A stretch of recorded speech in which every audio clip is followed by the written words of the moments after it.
Hello, and welcome back to Tuesday Tales of Terror.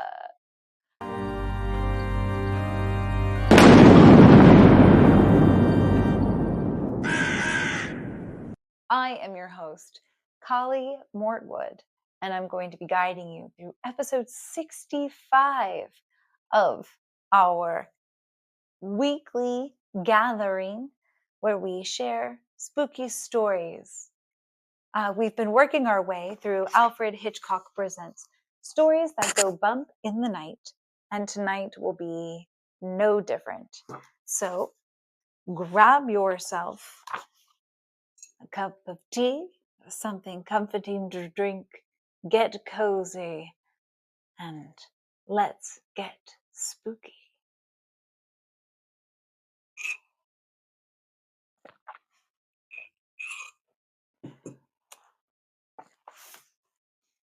I hope that everyone had a restful holiday, no matter if you choose to celebrate it or not, either with friends or family or on your own. I hope that you enjoyed it, and may the blessings and bounty that we received be shared with those less fortunate. Tonight's selection is Easy Mark by Talmage Powell on page 227. Let us begin. The two youths at the front corner table marked me from the moment I strolled into the psychedelic netherworld decor of the moons of Jupiter. I was surely a sudden, out-of-kilter detail on the scene. My appearance stamped me as the most reprehensible of straights. Businessman, establishment man, specter from the far side of the generation gap. 40-ish, brushed with gray at the temples, lean, conditioned from regular workouts, I was smoothly barbered, tailored in a $200 suit of English cut, with coordinated shirt and necktie. Wow, that sounds snazzy. A cool young hostess, blonde and topless, decided I was for real. She smiled a greeting to take me in tow and threaded away through a dimly lighted, pot-smoke-hazed, broken field of tables and hovering pale faces. Hi. Do you want to come up? There is space. There we go. Hi. In passing, I drew a few glances ranging from the sullen to the amused. Empty, bored young eyes lifted, noted the stranger, and dropped again to contemplation of existence and a world that they had rejected.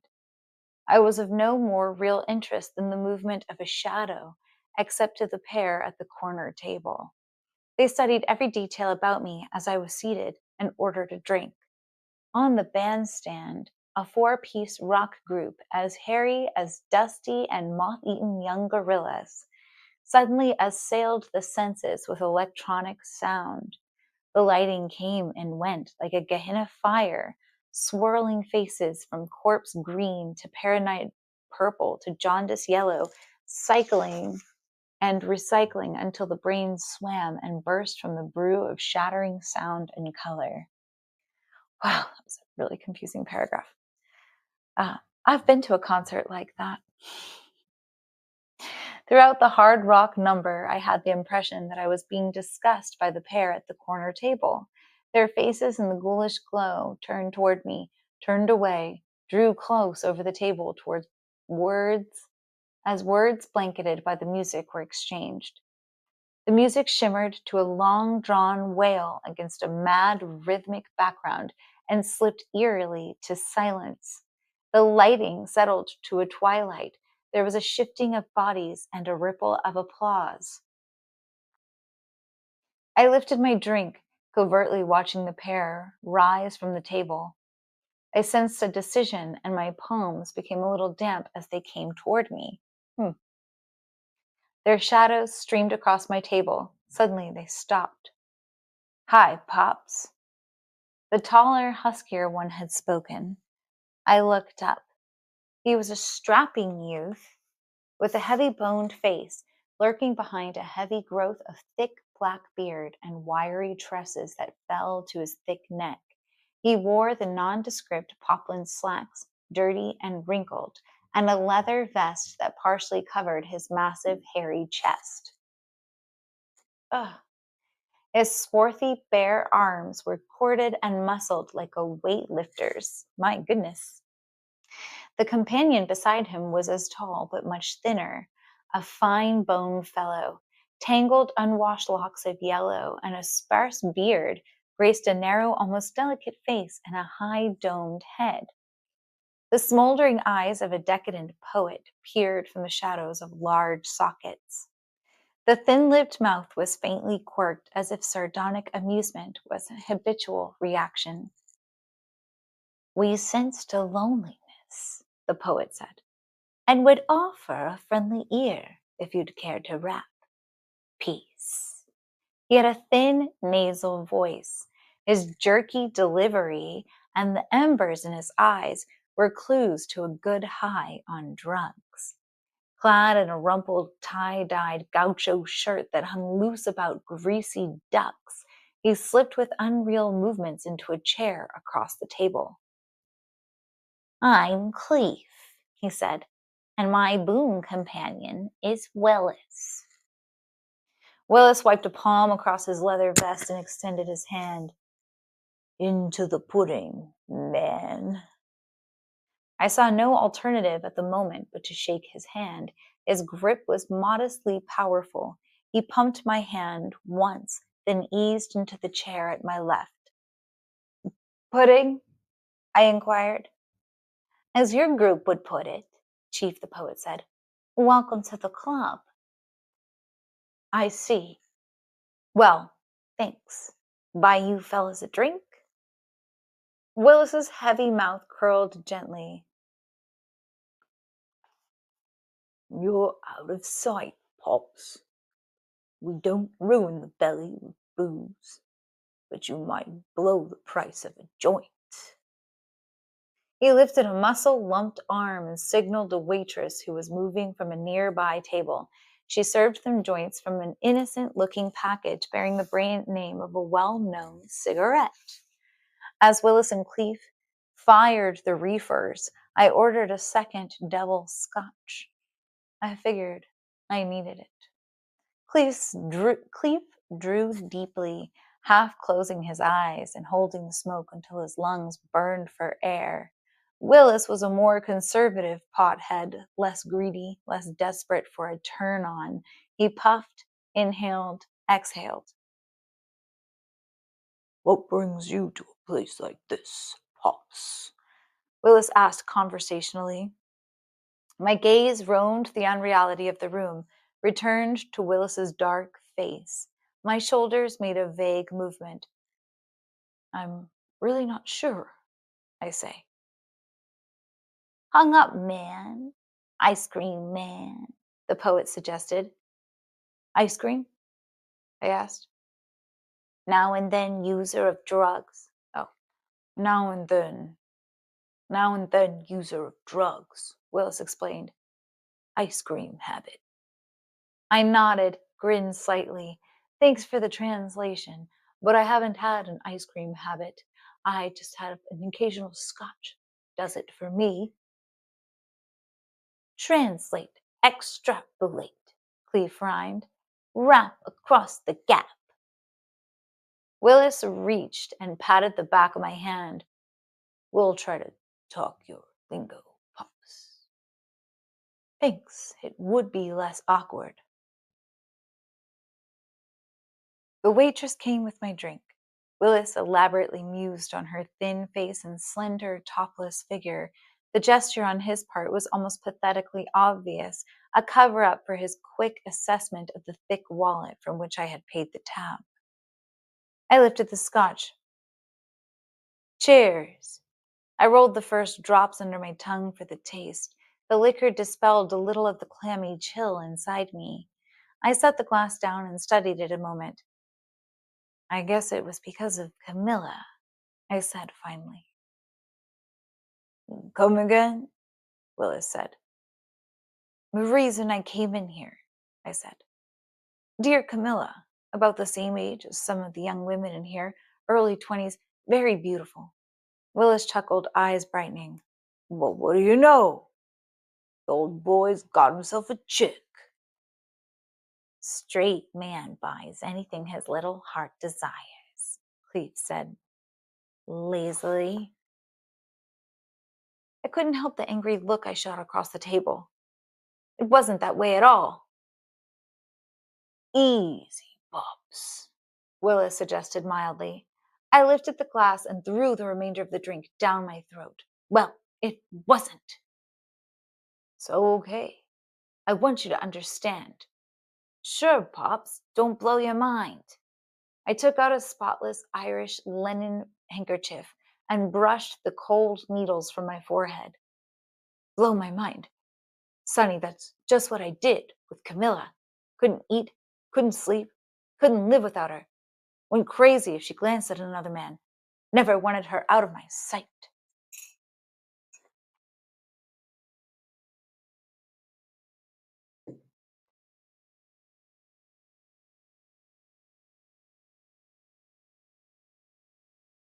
Zap! Mumbled the poet. What a king-sized hang-up. My vision cleared slightly. At last you've voiced it, truth. I became a different man. Totally different. A stranger to myself. How'd you meet such a chick? Willis asked with genuine interest. I drew a breath. In a place much like this. My wife had died. I was, you might say, in loose ends bachelorhood. One evening I was entertaining a business client and his wife. How deadly dull, decided Clive. She, the client's wife, had heard of a place similar to this one. I said, as if the poet hadn't interrupted. She wanted to see the sights. She insisted we go, as a lark. But you, not the fellowship, were the bugs under the microscope. Clive intoned sagely. Shut up! Willis glowered a look at his companion. Let the man talk. Go on, Pops. Go on, I sagged morosely. Where is there to go after Camilla? With Camilla you've been all the way. Willis's eyes glinted with a grain of fresh respect. Tough, Pops. Lovely while it lasted, I amended. I met her that night, on the lark. We grew, as I believe you would put it. I broke off numbly, trying to relate the experience in my own mind to the straight sitting at the table with Clive and Willis. Then she turned me off. It was a nightmare. I pleaded. She reviled. I begged, and Camilla laughed. And she split the scene, Willis finished. Yes, I said, squeezing my eyes tight and seeing her face against the darkness. Lovely face, mask-like face, face that could become cruel, unendurably cruel.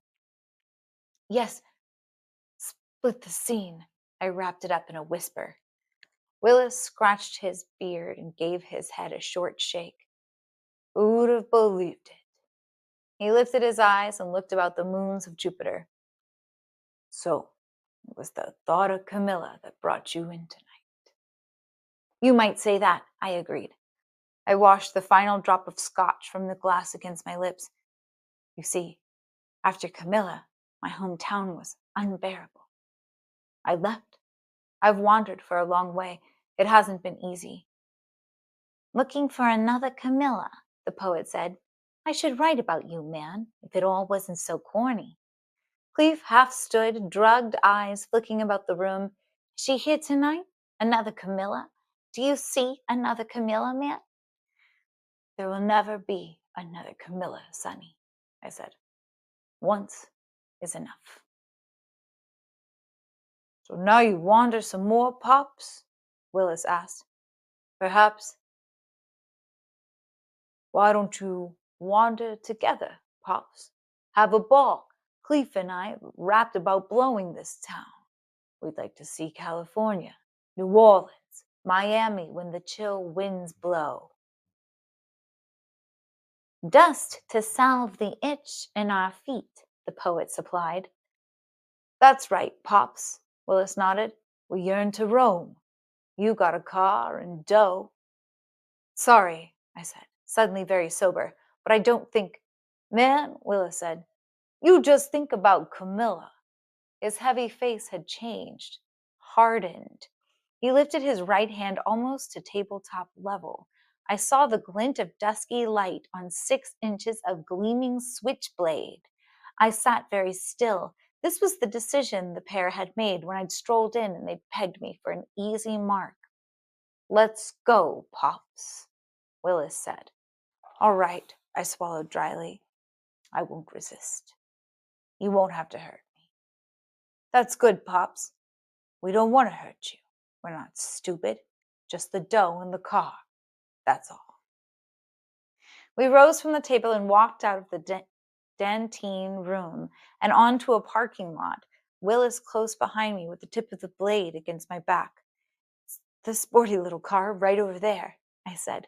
Please, careful with the knife. I eased the wallet from my pocket, stripped it of cash, several $100s, and handed the money to Willis. His big hand closed over the bread. Thanks, Pops. And look, you ought to be more careful wandering into places like the moons of Jupiter. Seeking adventure, you found it, the poet surmised. I handed the car keys to Willis. That's it. You've got it. You've stripped me clean. So long, Pops. I saw the flash of his big fist. Conditioned as I was, even after Camilla, I could have handled him, both of them. Clive posing no problem in a rough and tumble. I took the punch on the chin, rolling with it just enough to keep from being knocked blotto. My knees crumpled. I fell on the darkly shadowed asphalt, stunned but not unconscious. I heard Willis say, That'll hold him while we split the scene. I heard the poet intone, Hail the open road! I heard the rush of their feet, the starting of the car, the sigh of the engine as the car took them from the parking lot. I got up and dusted myself off in time to see the taillights vanish around a distant street corner. Goodbye, Camilla's car. Bought with my money, but she'd done the shopping, chosen the model, not even a fingerprint to connect the car to me. I'd wiped them away before entering the moons of Jupiter.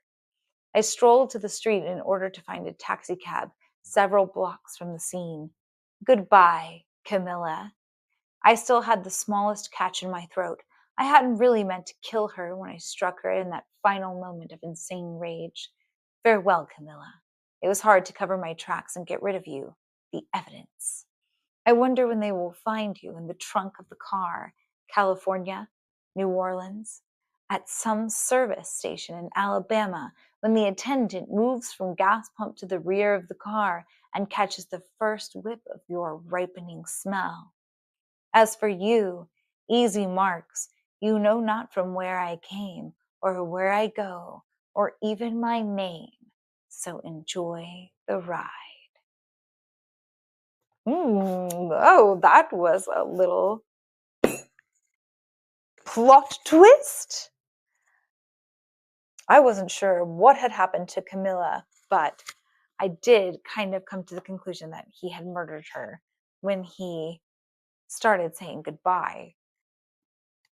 Wow, that was fun. I know that this concludes our evening. That was fun.